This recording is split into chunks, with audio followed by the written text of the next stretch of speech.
오늘 우리에게 주시는 하나님 말씀은 사무엘상 19장 1절에서 7절 말씀입니다. 사울이 그의 아들 요나단과 그의 모든 신하에게 다윗을 죽이라 말하였더니 사울의 아들 요나단이 다윗을 심히 좋아하므로 그가 다윗에게 말하여 이르되 내 아버지 사울이 너를 죽이기를 꾀하시느니라. 그러므로 이제 청하노니 아침에 조심하여 은밀한 곳에 숨어 있으라. 내가 나가서 내가 있는 들에서 내 아버지 곁에 서서 내 일을 내 아버지와 말하다가 무엇을 보면 내게 알려주리라 하고 요나단이 그의 아버지 사울에게 다윗을 칭찬하여 이르되 원하건대 왕은 신하 다윗에게 범죄하지 마옵소서. 그는 왕께 득죄하지 아니하였고 그가 왕께 행한 일은 심히 선함이니이다. 그가 자기 생명을 아끼지 아니하고 블레셋 사람을 죽였고 여호와께서는 온 이스라엘을 위하여 큰 구원을 이루셨으므로 왕이 이를 보고 기뻐하셨거늘 어찌 까닭없이 다윗을 죽여 무죄한 피를 흘려 범죄하려 하시나이까. 사울이 요나단의 말을 듣고 맹세하되 여호와께서 살아계심을 두고 맹세하거니와 그가 죽임을 당하지 아니하리라. 요나단이 다윗을 불러 그 모든 일을 그에게 알리고 요나단이 그를 사울에게로 인도하니 그가 사울 앞에 전과 같이 있었더라. 사울은 지금까지 여러 가지 방법을 동원해서 다윗을 죽이려고 시도했습니다. 그런데 모두 실패하자 이제 아들 요나단과 모든 신하들에게 공식적으로 다윗을 죽이라라고 명령을 합니다. 오늘 본문의 첫 절인 사무엘상 19장 1절 말씀입니다. 사울이 그의 아들 요나단과 그의 모든 신하에게 다윗을 죽이라 말하였더니 사울의 아들 요나단이 다윗을 심히 좋아하므로.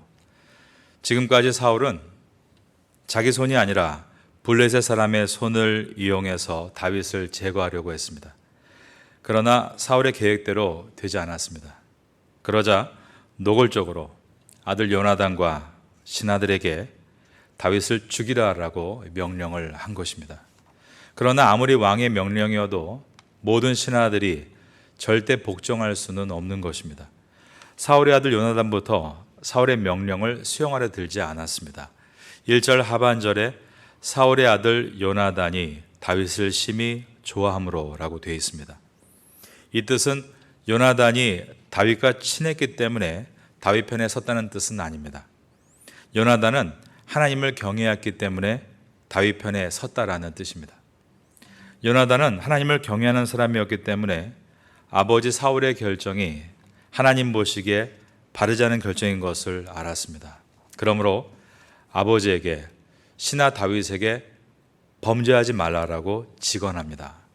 아래에 있는 4절을 한번 보겠습니다. 요나단이 그의 아버지 사울에게 다윗을 칭찬하여 이르되 원하건대 왕은 신하 다윗에게, 그 다음 절을 따라해 보겠습니다. 범죄하지 마옵소서. 그러면서 요나단은 다윗의 지금까지 행적인 블레셋과의 전투에서 승리한 사건을 놓고 이것은 왕의 지도력에 도움을 주는 선한 일이었다라고 말합니다. 그는 왕께 득죄하지 아니하였고 그가 왕께 행한 일은, 또 저를 따라하겠습니다. 심히 선함이니이다. 사울은 다윗이 블레셋과의 전투에서 승리하고 있는 것이 자기 지도력의 도전이다라고 염려했지만 요나단은 다윗이 승리한 것이 아버지 사울의 지도력의 도움이다라고 한 것입니다. 요나단은 다윗이 블레셋과 싸워 승리할 때 분명히 아버지도 기뻐했었다는 것을 상기시켜 줍니다. 5절입니다. 그가 자기 생명을 아끼지 아니하고 블레셋 사람을 죽였고 여호와께서는 온 이스라엘을 위하여 큰 구원을 이루셨으므로 왕이 이를 보고, 또 저를 따라하겠습니다. 기뻐하셨거늘. 분명히 아버지도 다윗이 블레셋 사람과 싸워 이길 때 기뻐했다라는 것입니다. 그런데 어찌 까닭 없이 다윗을 죽여 무죄한 피를 흘려 범죄하려 하시나이까.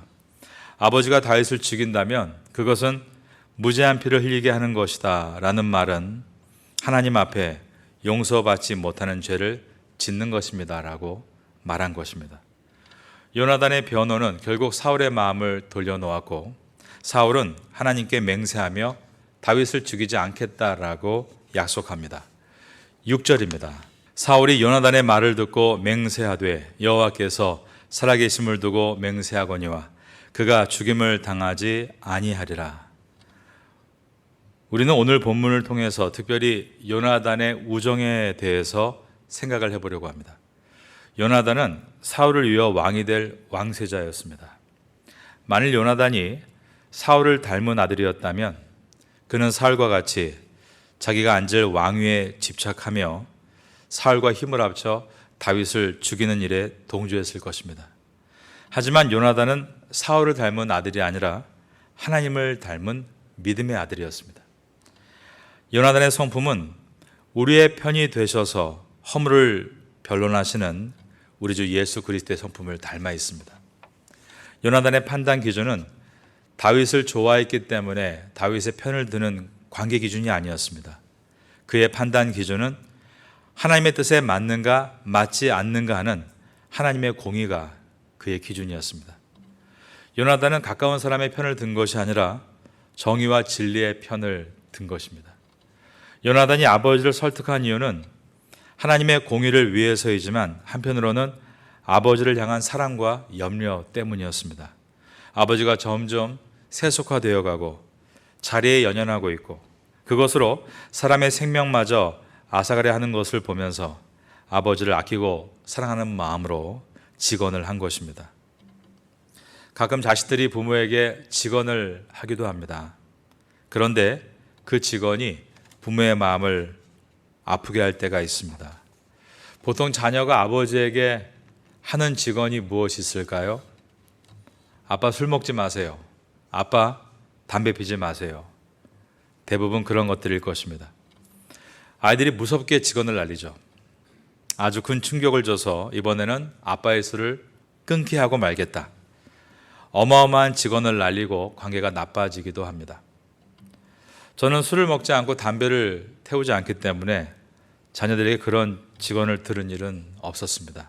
하지만 삶의 방식이라든가 자녀를 대하는 모습이라든가 아빠로서 엄마를 대하는 모습에 대해서 우리가 모두 완벽하지 않기 때문에 어두운 그림자를 자녀에게 보여줄 때가 있고 그것에 대해 자녀들은 부모님이 이것은 좀 고치면 좋겠다 하며 직언을 할 때가 있습니다.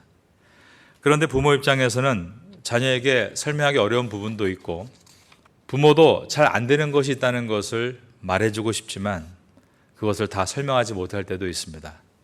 부모도 어릴 적부터 생성된 자아 가운데 결함이 많이 있다는 것을 말입니다. 그래서 자녀가 부모를 좀 이해해 주기를 바랄 때가 있습니다. 부모 노릇하기가 얼마나 힘든지 자녀가 좀 알아주기를 바라는 마음도 있습니다. 우리가 공감이라는 말을 자주 합니다. 공감이라는 단어는 관계를 개선해 나가는 데 있어서 중요한 요소입니다. 보통 집안에서 아버지와 아들의 관계가 어색한 집이 많은데 저도 저의 과거를 돌아보면 아버지가 참 술을 좋아하시는 분이셨습니다. 거의 매주 일주일에 한 번씩은 술을 드시고 집에 돌아오셨던 기억이 납니다. 그러면 꼭 저와 남동생이 자고 있는데 깨우셔서 두 형제를 무릎 꿇려놓고 너는 무엇이 되겠느냐라고 물으시곤 했습니다. 그런데 시간이 지날수록 청소년이 되어갈수록 그 질문이 무척 거북하고 싫었습니다.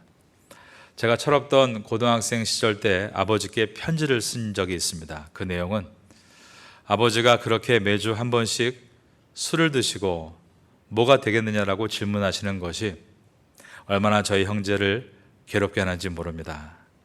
그렇게 아버지의 마음을 아프게 쑤시기 위해서 그러한 의도로 편지를 썼던 일이 있습니다. 정말 아버지가 충격을 받으셨는지 그 후 한 달 정도, 한 두 달 정도는 그런 질문을 하지 않았던 기억도 납니다. 그런데 제가 나이가 들고 목사가 되고 나서 아버지를 위해서 기도할 때 깊이 아버지의 삶을 돌아볼 수 있는 기회가 있었습니다.